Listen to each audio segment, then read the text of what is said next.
Hello, my name is Rosette Silva Briz, and today I'm going to talk to you about the importance of the listening skill in the process of the second language acquisition.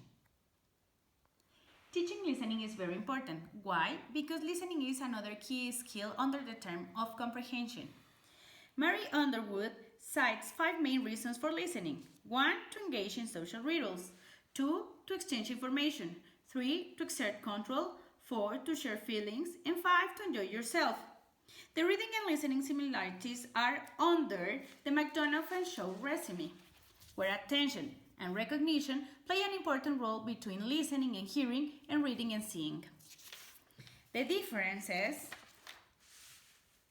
are according to Rowe's distinction between dynamic and synoptic messages in spoken and written language. Brown and Joule distinguishes between transactional and interactional messages.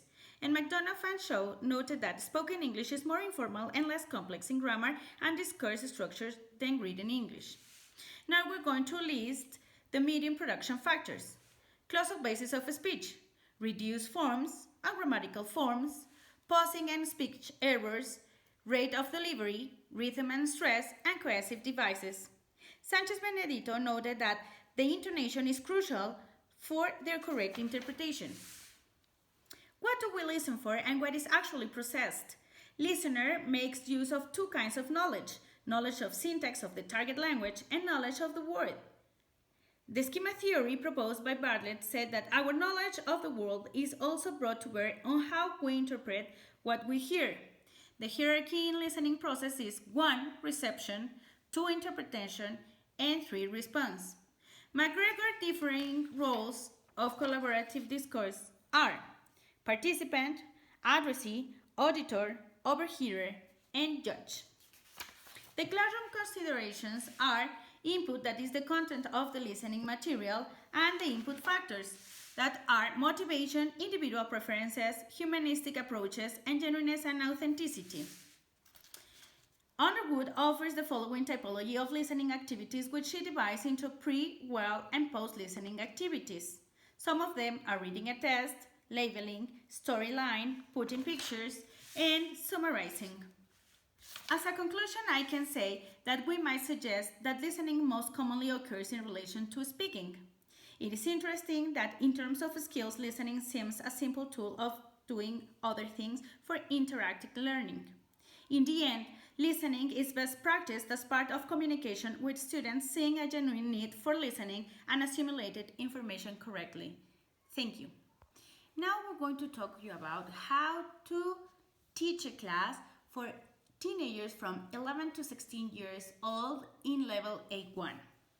The topic would be colors, okay? In this class, we're going to present the topic, which would take 15 minutes. Why? Because you're going to ask your students to discuss in a group, okay, 4 questions, where you're going to develop their lots and hots. The number 1 question would be, how do you think life would be like without colors? Number 2, have you ever imagined living in a black and white world like in the old movies? Number 3, do you think it would be boring? And number 4, have you ever thought about how a blind teenager live and feel without seeing all the marvelous colors that you see? This would lead us to the social consciousness and gratitude. After that, we're going to go directly to our material of the British Council, where the students are going to listen an audio and they're going to talk previously 5 minutes to put the correct colors according to the images, like you see here. Then you are going to play the audio in order for them to do activity 1, where it says, check your understanding and order according to your listening. They are going to listen an audio that is going to spell the colors. This would take for them 10 minutes because you're going to ask them to compare their results with their partners. Then we're going to the next activity. That is number 2, where you're going to play again the audio, okay, as minimum 2 times, like in the activity before, okay? Here they are supposed to check their understanding. They are going to write the colors that they hear in order. And then, as an extra activity, you are going to ask them to write a word according to the color that they heard. So this is going to take 10 more minutes. Then to finish our material, we're going to do this discussion, okay?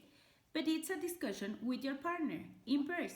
It would take 5 minutes, where they're going to answer 2 questions. What's your favorite color and why do you like it? As a closing activity, we are going to name it the colors of your emotions. The first instruction is listen to your teacher instructions. Number 2, close your eyes and listen to your teacher mentioning different emotions. Number 3, then you're going to write the first color that came to your mind when you heard each one of the emotions. And at the last, you're going to say to them, talk and share with your partner about how you felt with the activity. Does your favorite color reminds you a positive or a negative emotion? This would take 10 minutes. In the last 5 minutes, the teacher is going to ask students to say goodbye and is going to ask for homework. Color flashcards individually to continue practicing the topic. Thank you.